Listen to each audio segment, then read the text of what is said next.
大家平安，欢迎收听迦南之声，我是尤伯牧师。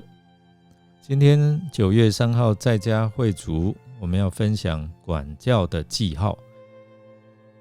我们要读耶利米书44章1到30节。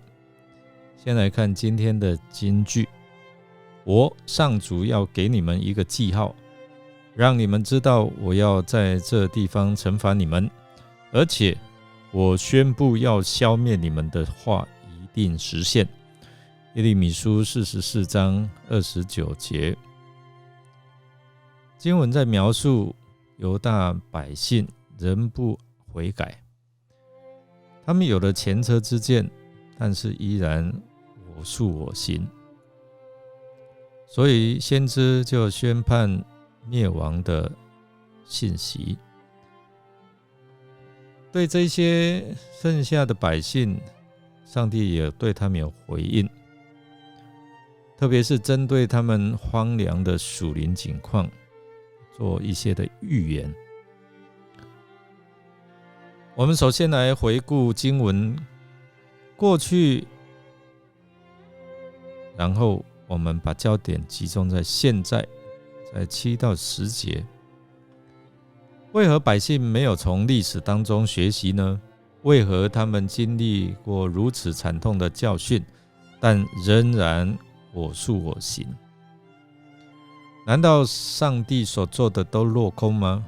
这群逃命到埃及的人，依然被昔日拜偶像的罪所缠绕，心中其实没有懊悔和惧怕。上帝，你能把我们怎么样呢？这时候上帝就做了一个很可怕的宣告：我必向你们变脸降灾。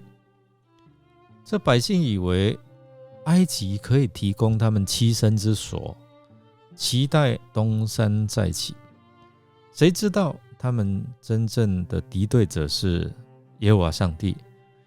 所以无论在何处，人都无法躲藏上帝的惩罚。犹大的灭亡也非朝夕间的事，而是一个很漫长的过程。只是这个过程对我们有没有什么样的启示呢？人必须认清楚谁是生命的主，谁才是我们的依靠，我们的帮助。从犹大的灭亡史当中，我们看见人与上帝常常角力，要把主权抓在自己的手上，坚持要用自己的方法来做事。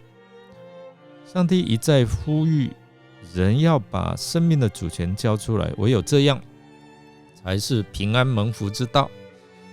无奈人充耳不闻。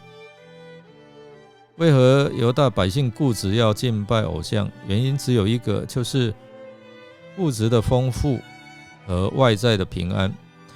那些流落到埃及的犹大人，显然对神已经完全失望，因为他们祈求平安，结果身陷战乱。他们祈求温饱，但是却要忍受缺粮缺水之苦。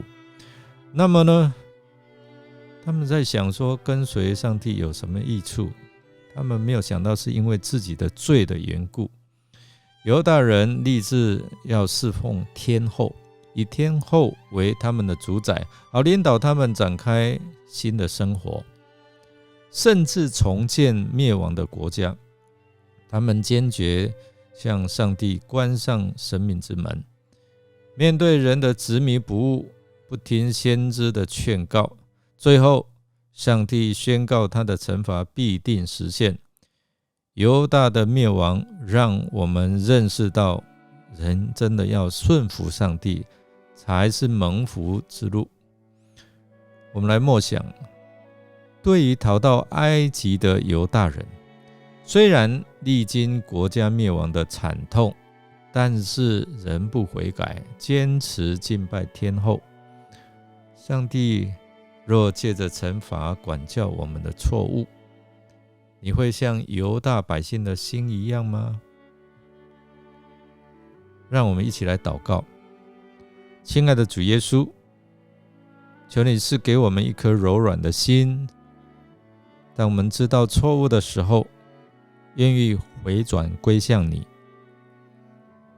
帮助我们不叫罪恶胜过我们，错失上帝赦罪的机会。祷告是奉靠主耶稣基督的圣名求，阿们。感谢您的收听，如果您喜欢我们的节目，欢迎给我们订阅，并给我们5星好评。我是尤伯牧师，祝福您一天都充满平安、健康、喜乐。我们下次再见。